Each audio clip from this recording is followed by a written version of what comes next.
After the runaway success of The Force Awakens, anticipation for the next chapter was at a fever pitch. Abrams had reignited the franchise by leaning heavily on nostalgia, familiar faces, familiar beats, and a few mystery boxes. And it worked.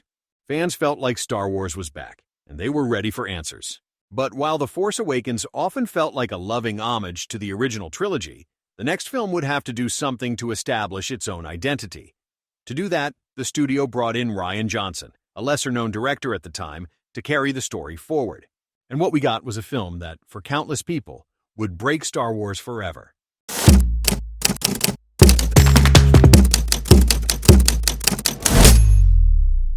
The Last Jedi was a very divisive film. Some people hated it for betraying everything they had come to love about Star Wars and felt like the director was just trolling them. Meanwhile, a portion of the audience was intrigued by the film's attempt to challenge Star Wars tropes. But what few discuss is that he wasn't working in a vacuum like all Disney projects. The Last Jedi had strict creative restrictions that shaped the story. These limitations are what ultimately compromised the narrative. At the time, his filmography was relatively sparse, so we didn't have much to gauge his ability as a storyteller. Eventually, the title was revealed, The Last Jedi. Say what you will about the movie, but it had a great title, one that sparked immediate questions. Who is the Last Jedi? Is it Luke, Rey, someone else? And if the Jedi are ending, what will take their place? But then our expectations were tragically subverted, beyond repair. Rian had to write Episode 8 under the same creative constraints as the previous film. Disney's creative guidelines place certain rules on storytelling, particularly around gender representation. A female character cannot lose a conversation to a male character. She must always be right. A female character cannot lose a physical fight to a male character. Women must be depicted in positions of leadership. These rules place strict limits on what can and cannot happen between characters. They shape interactions, constrain conflict, and ultimately compromise the kinds of stories that can be told, forcing certain outcomes regardless of narrative logic or character development. So, Rian crafted an approach that aimed to be unconventional, one that didn't honor the traditions of the Star Wars franchise but tried to break away from them, or so he thought. The film kicks off with Poe prank-calling General Hux like he's doing an open-mic comedy routine. It's meant to be funny, but instead it completely deflates any sense of menace the First Order is supposed to have. Instead of tension, we get yo mama jokes, and once the movie signals that it's not taking things seriously, it becomes harder for the audience to take anything seriously either. This is so Leia can roll her eyes and correct him for being reckless, because rules are rules. There is no scene where a female validates the actions of a male character. And that's a problem, because right after this comedic detour, we're thrown into the movie's main conflict. The Resistance trapped in a slow-motion chase across space thanks to the First Order's shiny new hyperspace tracking technology. On paper, this should raise the stakes. In practice, it locks the story into a holding pattern where characters talk about how doomed they are while nothing actually changes. Time, distance, and urgency all get so fuzzy that the chase feels more like narrative stalling than suspense. Making it worse is the introduction of Admiral Holdo, who somehow decides that the best way to manage a crisis is to withhold even the most basic information from her own officers. Instead of calming a desperate situation, she turns it into a mutiny waiting to happen. The script wants us to admire her stoicism, but in context, she reads like a girl boss who manufactures conflict simply by refusing to explain her plan. A plan that would have prevented half the drama if she just communicated like a functioning leader. After years of build-up since The Force Awakens, Rian Johnson finally delivers the long-awaited meeting between Rey and Luke. But then, he has Luke toss his lightsaber aside and reveals him as a bitter recluse, a boomer, who's checked out of the world because it didn't go the way he wanted it to. Instead of guiding Rey to believe in herself and fulfill her potential, Luke wallows in self-loathing and disillusionment with the Jedi Order. Rian is making a commentary. Don't follow organized religion. Tradition is rooted in lies and failure. Your heroes are imposters. That stagnation bleeds straight into the film's emotional core. Rey and Kylo's bizarre Force FaceTime sessions. Suddenly, the two of them are sharing quiet, intimate moments, like they're starring in a supernatural teen romance drama.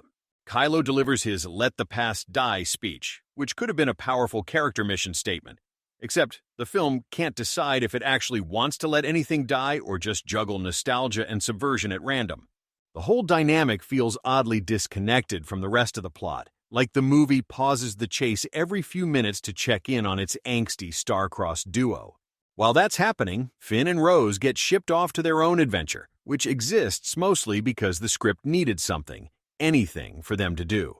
Canto Bight is visually creative, but narratively it's a detour fueled by heavy-handed commentary about war profiteering, animal cruelty, and social inequality. Important subjects, sure, but the problem is their entire mission contributes nothing to the plot. They learn lessons, meet a shady codebreaker, and ultimately fail in a way that leaves the story exactly where it started. And then there's Captain Phasma. Thought dead after The Force Awakens, she's suddenly back. Not because the story demanded it, but because the creative checklist did. Once again, she has no real purpose or development. She's just there to fill the role of the stoic female in leadership quota. Her rematch with Finn feels like it should carry emotional weight, but it ends up as another hollow set piece. Finn challenges Phasma to a duel. Naturally, since he's male, he gets dominated because he's not allowed to come across as superior. She easily overpowers him, and it's only through luck that Finn manages to hit her helmet. That's another loophole. A male character can strike a female, but only if it doesn't amount to any actual damage. And does Finn defeat her? Of course not. A male can't defeat a female. So Rian Johnson writes it so that the floor gives out and Phasma falls to her doom. Do you see how these rules make everything predictable and lame? That's exactly what they are, handcuffs for creativity. It's less a conclusion to her arc and more a reminder of how constrained and mechanical the storytelling had become under these creative mandates. Luke decides the Jedi legacy must end, but he can't bring himself to destroy it. He sits with the ghost of Yoda, who summons lightning to burn the ancient Jedi tree. Yoda tells Luke to embrace failure and move on, because Rey conveniently already has everything she needs. That would almost be a meaningful lesson, except the Luke we knew and loved would already understand that. Also, if Yoda's Force Ghost can call down lightning, it raises a fair question. Why can't he just fight against the First Order? All of which funnels into Rey's big confrontation with Snoke, a moment driven less by character motivation and more by the script needing her in the throne room for the third act. Snoke monologues, Kylo broods, and then in a twist designed purely to shock, Kylo slices his master in half. It's bold, it's surprising, and it creates a massive problem. The trilogy just lost its main villain halfway through. The ensuing fight looks flashy at first glance, but a second look reveals sloppy choreography and extras waiting their turn to attack. After the dust settles, Kylo tries to recruit Rey, but since neither character is allowed to actually win or lose, the scene ends in a forced tug-of-war over the Skywalker lightsaber until it explodes, conveniently knocking Kylo out and letting Rey escape untouched. And by the time we reach the Resistance cornered in their final stronghold, the movie is desperate for emotional payoff. Finn charging toward the battering ram cannon is one of the few moments where a character makes a genuinely impactful choice. He's ready to sacrifice himself to save everyone. It's brave, it's dramatic. And then it's instantly undone when Rose crashes into him, nearly kills them both, and delivers a line about saving what we love.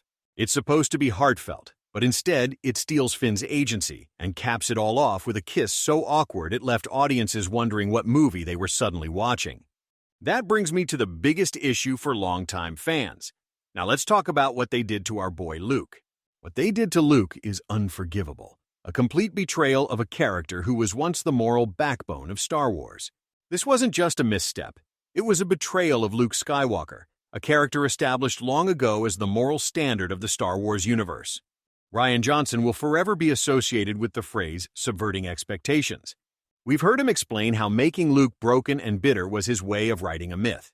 What he doesn't tell you in interviews are all the rules he had to follow while writing the script. So while Mark Hamill felt the film betrayed the altruistic Luke Skywalker we all know and love, Luke had to be written this way to send the message that the Jedi boomer wasn't worth listening to. Rey doesn't really learn the ways of the Jedi from Luke, because he's male, and that would be mansplaining. Instead, Rey is supposed to inspire Luke, after she beats him in a fight, of course. Then she ignores his advice not to go after Kylo and steals the Jedi self-help books, so she can be trained by Leia. Again, do you see how these rules aren't just pretentious artistic choices? they're a corporate obligation. Luke eventually decides to return and save his friends. He walks out alone to face an entire army, but it's revealed he's not really there. He's a Force projection. Rian is making a symbolic point. Luke is not the hero we believed him to be, but he'll play the part just long enough for Rey, the true hero, to save everyone. He is quite literally a false image of heroism, a fake, a lie, a con. And then, after Luke finishes this final act of being a false messiah, he dies. So what is The Last Jedi trying to say? Rian Johnson tells us what doesn't matter: family, legacy, religion, while offering no guiding truths in their place. By insisting personal autonomy is all that counts, the film leaves the audience without a sense of belonging, suggesting that connection and community are optional rather than essential. What really separates The Empire Strikes Back from The Last Jedi isn't just writing quality. It's what the story allows its hero to experience. George Lucas didn't protect Luke Skywalker. In fact, Empire seems almost designed to strip Luke of certainty. Luke is young, impatient, and overconfident, and the galaxy punishes him for it. He loses, he's humbled, and his understanding of good and evil is turned upside down. That failure forces him to grow. Rey, by contrast, is written under creative restrictions that protect her from failing, not because the character couldn't be interesting, but because the script refuses to let her be fallible. In The Last Jedi, Rey can't truly lose. She can't be meaningfully wrong. She can't fail in a way that challenges her moral standing because the story is structured to protect her infallibility. When conflict arises, the film consistently frames Rey as already correct, and it's the world, the Jedi, Luke, or the galaxy itself that needs to catch up to her. This isn't accidental. It's a creative restriction baked into the writing. Rey isn't allowed to grow through failure because failure would imply moral error, and the script is designed to reinforce her rightness at every turn.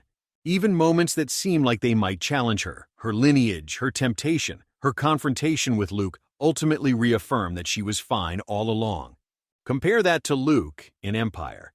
Luke is wrong about Yoda, wrong about Vader, wrong about his readiness, and the story never rushes to reassure him or the audience that he was justified in any way.